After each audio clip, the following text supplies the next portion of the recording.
नाटी दुल्हन। मयंक की बीवी नेहा की हाइट बहुत ही कम थी। वो इतनी नाटी थी कि लोग उसका कई बार मजाक बना देते। अरे नेहा, तेरे लिए तो मुझे किचन में टेबल रखना पड़ेगा। माँ जी, इतनी भी नाटी नहीं हूँ मैं, और हाँ, हिल्स पहनकर तो बिल्कुल आपके बराबर आ जाती हूँ। अरे तेरे पापा ने महंगी कार का लालच दे दिया, वरना तो मेरे बेटे के लिए लंबी लंबी लड़कियों की लाइन लगी थी। क्या बताऊं तुझे, कटरीना फैल थी उनके सामने।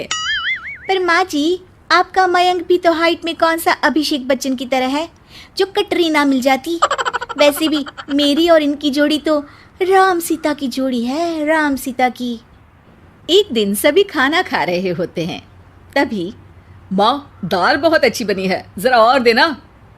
रुको जी, मैं लेकर आती हूँ, किचन में है, वैसे भी मैं खड़ी ही हूँ। ये सुनने लगती है। तुम खड़ी हो या बैठी, एक जैसी लगती हो।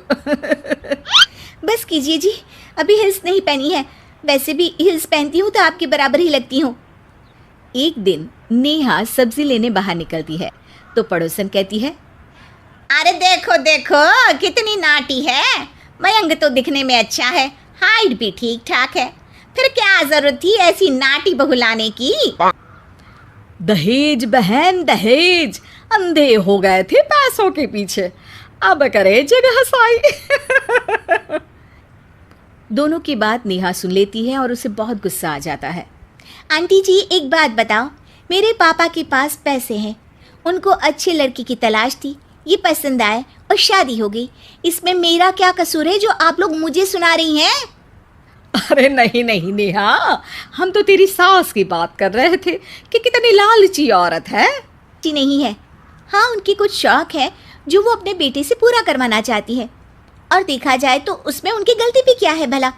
अगर इन्होंने मुझसे शादी की है तो ज़रूर कुछ न कुछ तो अच्छाई नज़र आई होगी ना। और अब ना तो मैं आपकी बहू हूँ और ना ही आपके रिश्तेदारों को मुझसे मिलना है, फिर ये बात समझ नहीं आई कि आप इतना परेशान क्यों हो रही हैं। ये बोलकर नेहा वहाँ से निकल जाती है। नेहा, चलो तैयार हो जाओ, हम लोगों को एक पार्टी में जाना है। नेहा तैयार होकर पार्टी में जाती है, जहाँ मयंक का दोस्त उससे कहता है, अरे मयंक, तू लकी है यार, तेरी बीवी की हाइट इतनी कम है कि तुझे बच्चे की ज़रूरत ही नहीं है, भाभी ही बच्ची जैसी है। और मयंक, मेरी बीवी इतनी कम हाइट की हो ना तो मैं तो घर से बाहर ही ना निकलूं, कहीं फुदक कर चली गई तो लेने के देने पड़ जाएंगे। सभी नेहा पर हंसने लगते हैं, आग लग जाती है। अरे भागो यहाँ से, जल्दी करो, निकलो यहाँ से। अरे लेकिन बाहर के दरवाजे पर ही आग है, अब कैसे बाहर निकलेंगे, कोई रास्ता भी नहीं है। अरे रास्ता है ना, अगर कोई इस खिड़की से बाहर निकलकर अगर सामने के दरवाजे में आग को बुझा दे तो सब निकल सकते हैं। तभी नेहा उस छोटे से जरोखे से बाहर निकलकर आग को बुझा देती है। अरे वाह, भाभी जी ने तो आज हम सबको बचा लिया। वाह भाई वाह, बीवी हो तो ऐसी, अपने पति ही नहीं बल्कि यहाँ मौजूद सभी की जान बचा ली है इसने। भाई मयंक, माफ़ कर देना, तेरी बीवी तो सच में कमाल है। मुझे ये बात पता है और मुझे मेरी बीवी पर गर्व है। नेहा मुस्कुराकर अपने पति की तरफ देखती है। कुछ दिनों बाद जब नेहा और उसकी सास मार्केट जाती है, वहाँ पर, अरे भैया, ये कपड़ा तो देना, कितने का पड़ेगा? माता जी, ये तो बहुत महंगा, लेकिन अब बस सिर्फ 2 मीटर ही बचा है, मेरे तो किसी काम का है नहीं ये टुकड़ा, तो आप 100 रुपया ही दे दीजिए। अरे भैया, तो मैं क्या करूँगी इस टुकड़े का, लेकिन वैसे है बड़ा ही सुंदर। तभी नेहा बोल पड़ती है, इसमें तो मेरी पूरी ड्रेस बन जाएगी। ये कहकर वो कपड़ा ले लेती है। अगले दिन नेहा वो ड्रेस पहनकर सास के सामने आती है। अरे वाह नेहा, ये ड्रेस तो बहुत ही सुंदर लग रही है, बड़ी महंगी होगी ना? अरे कपड़ा तो मैंने ही पसंद किया था, बस पूरा नहीं था तो इसने ले लिया। सिर्फ 200 रुपये की ड्रेस है ये पूरी। देखो माँ जी, नाटी होने का भी कम फायदा नहीं है। जैसे तैसे दिन कट रहे थे। सास और पड़ोसियों के मजाक बनाने का सिलसिला चल ही रहा था कि एक दिन मोहल्ले से जोर जोर से आवाज आती है, हाय रे मैं मर गई, भगवान मैं क्या करूं। अरे क्या हुआ? तो सभी एक हॉल के सामने भीड़ लगाकर खड़े हैं।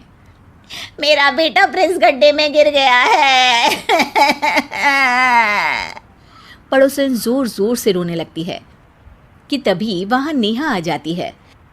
रोइए मत, मैं प्रिंस को लेकर आती हूँ। ये बोलकर नाटी सी पतली सी नेहा गड्ढे में घुसकर बच्ची को बाहर ले आती है। अब क्या था, एक बार फिर नेहा के लिए पूरा मोहल्ला तालियां बजाता है। मुझे माफ कर दो नेहा, मैंने तुम्हारी हाइट का कितना मजाक उड़ाया था। कोई बात नहीं मौसी, प्रिंस ठीक है, ये बात है।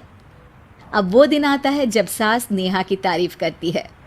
वाह बहू वाह, तेरी तारीफें सुन सुनकर तो मैं खुश हो गई।